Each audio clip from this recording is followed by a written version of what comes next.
नमस्कार दोस्तों, आप सभी का हमारे चैनल में स्वागत है। यहाँ आपको भगवान बुद्ध की शिक्षाओं पर आधारित प्रेरणादायक और ज्ञानवर्धक कहानियां मिलेंगी, जो आपके जीवन को नई दिशा देने में मदद कर सकती है। हमारी हर वीडियो बहुत मेहनत और समर्पण से बनाई जाती है, ताकि आपको सही और उपयोगी ज्ञान मिल सके।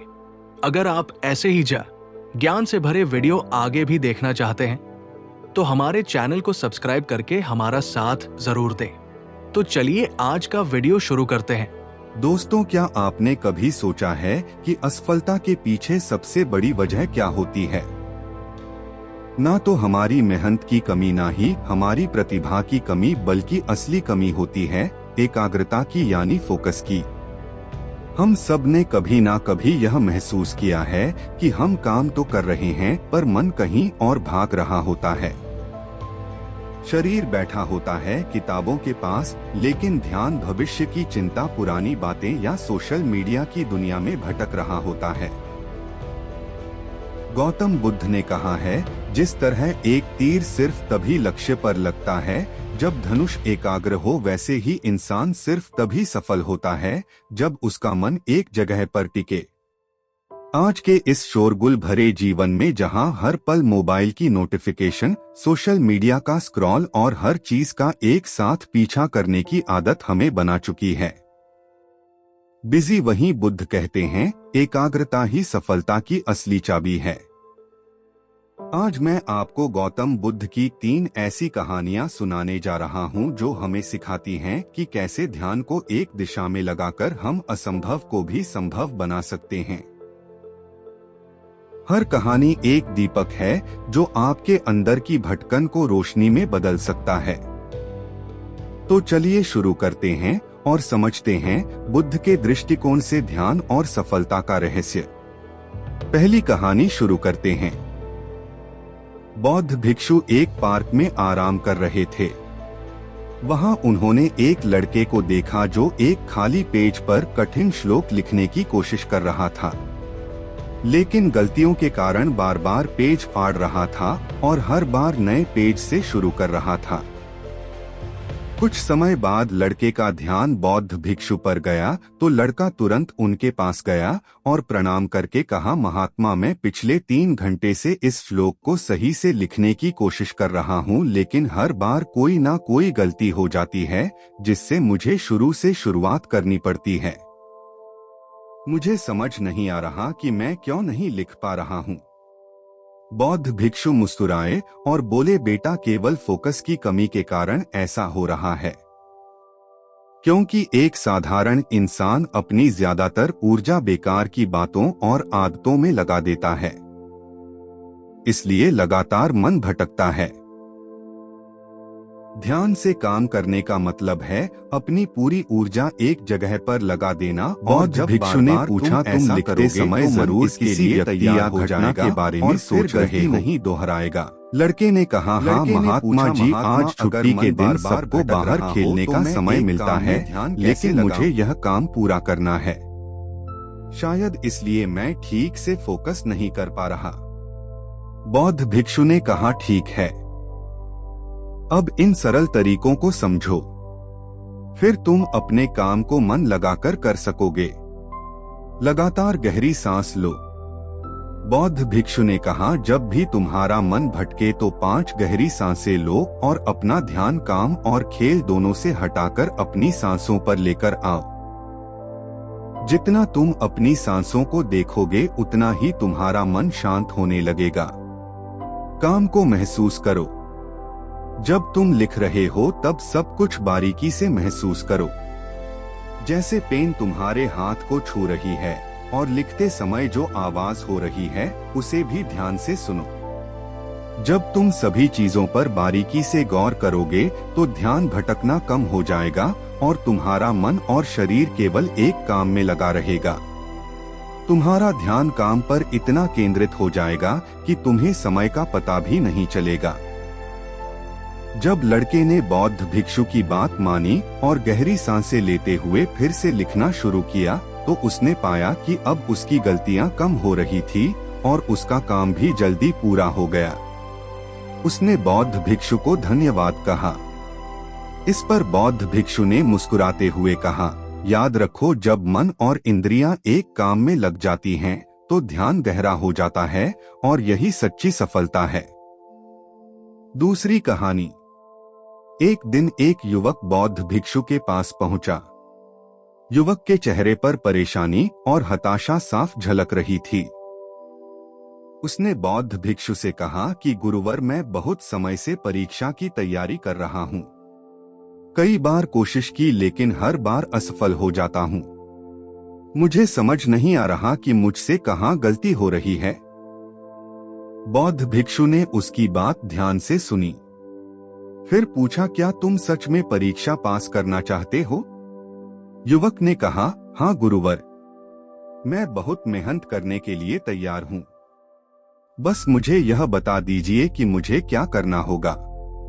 बौद्ध भिक्षु उसे अपने साथ एक खाली जगह पर ले गए जहां एक पुरानी मोमबत्ती और माचिस रखी थी। उन्होंने युवक को एक मोमबत्ती दी और कहा, इस मोमबत्ती को जलाकर यहाँ से थोड़ी दूरी पर खड़े उस पेड़ तक ले जाओ, लेकिन ध्यान रहे कि मोमबत्ती बुझनी नहीं चाहिए।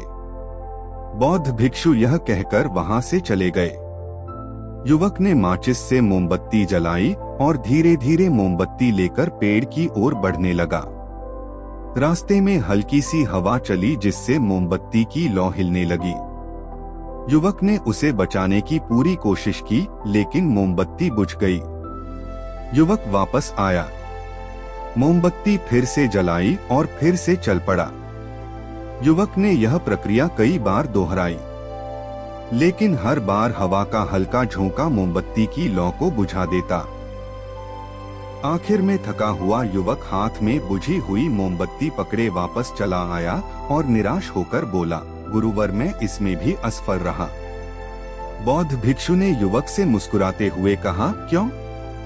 तुम्हें बस मोमबत्ती जलाकर थोड़ी दूर ही तो चलना था। युवक ने धीरे से कहा, गुरुवर, मैंने कोशिश तो की लेकिन हवा के कारण लौ बार बार बुझ जाती। बौद्ध भिक्षु ने कहा, यही तो तुम्हें समझना है कि तुम्हारा मन भी इस मोमबत्ती की लौ की तरह है और चारों तरफ की हवा ध्यान भटकाने वाली आदत है। जब तक तुम इन आदतों को वश में नहीं करोगे, तब तक ध्यान की लौ बुझती रहेगी। ऐसे ही जब तक तुम अपने लक्ष्य पर पूरी तरह ध्यान केंद्रित नहीं होगे, तब तक तुम अपनी मंजिल तक नहीं पहुंच पाओगे।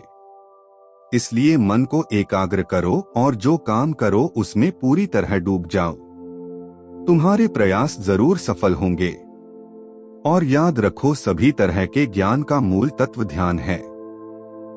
इसलिए कुछ भी करने के लिए तुम्हें एक जगह ध्यान लगाना तो सीखना ही होगा। तुम जैसी आदत डालोगे वैसा ही मन होता जाएगा। इसलिए छोटे से छोटा काम भी ध्यान लगाकर करो। ऐसा करने से मन का स्वभाव बदल जाएगा। फिर तुम्हें सफलता जरूर मिलेगी। तीसरी कहानी। एक युवक ने बौद्ध भिक्षु से पूछा कि मन में आ रहे विचारों को कैसे छोड़ते हैं। बौद्ध भिक्षु ने युवक से कहा, बताऊंगा, लेकिन उससे पहले तुमको एक परीक्षा देनी है। फिर एक गिलास पानी को पूरा भरकर बौद्ध भिक्षु ने युवक के हाथ में पकड़ा दिया और कहा, पानी की एक बूंद गिराए बिना इसे पकड़कर खड़े रहो। युवक ने कहा, यह तो आसान है, और गिलास संभाल लिया। शुरू में सब ठीक था, लेकिन थोड़ी देर बाद ही उसके मन में संदेह उठने लगे। इससे क्या फर्क पड़ेगा? आखिर कितनी देर तक मुझे ऐसे पकड़े रहने होगा? जैसे जैसे यह विचार आने लगे, उसका ध्यान भटकने लगा और गिलास से पानी छलकने लगा। अंत में बौद्ध भिक्षु ने कहा, बेटा, जब तक तुम्हारा मन शांत था तब तक पानी नहीं गिरा, लेकिन जैसे ही तुम्हारे मन में विचार आने लगे तो पानी बाहर गिरने लगा। उन्होंने आगे समझाया, जैसे गर्म लोहे पर हथौड़े की चोट उसे नया रूप देती है, वैसे ही तुम्हारे विचार व्यक्तित्व को और मन को आकार देते हैं। तुम्हारा मन भी गिलास में पानी की तरह है, जिसे आसानी से विचलित किया जा सकता है। अगर तुम पानी यानी मन को स्थिर रखना चाहते हो तो पहले सभी विचारों को स्थिर करना सीखना होगा। अब तुम एक काम करो, इस गिलास को फिर से पकड़ो और अपना ध्यान अपनी सांसों पर ले आओ। अपनी सांस को पेट और सीने में आते जाते महसूस करो। हाथ में होने वाले दर्द और असहजता को जाने दो। मन में जो विचार आ रहे हैं उन्हें बहने दो। खुद को याद दिलाओ कि तुम विचार नहीं हो बल्कि उन्हें दूर से देखने वाले इंसान हो। ऐसा याद रखने से विचार आकर चले जाएंगे, लेकिन मन को विचलित नहीं कर पाएंगे। थोड़ी देर तक युवक ने इस अभ्यास को जारी रखा और गिलास से एक भी बूंद गिराए बिना खड़ा रहा। बौद्ध भिक्षु ने कहा, इस तरह ध्यान से अभ्यास करते रहो। धीरे धीरे तुम्हारा मन शांत होने लगेगा और तब कोई भी कठिन काम करना तुम्हारे लिए स्वाभाविक हो जाएगा। इसके बाद वो युवक बौद्ध भिक्षु को धन्यवाद कहकर घर लौट गया। दोस्तों, उम्मीद है कि आपने आज की इस वीडियो से जरूर कुछ ना कुछ सीखा होगा। तो इस वीडियो को लाइक और अपने दोस्तों के साथ शेयर करना ना भूलें। हमें ऐसे ही सपोर्ट करने के लिए चैनल को सब्सक्राइब और घंटी बटन को जरूर दबा दें। तो चलिए मिलते हैं एक और वीडियो में। तब तक के लिए अपना ख्याल रखें। धन्यवाद।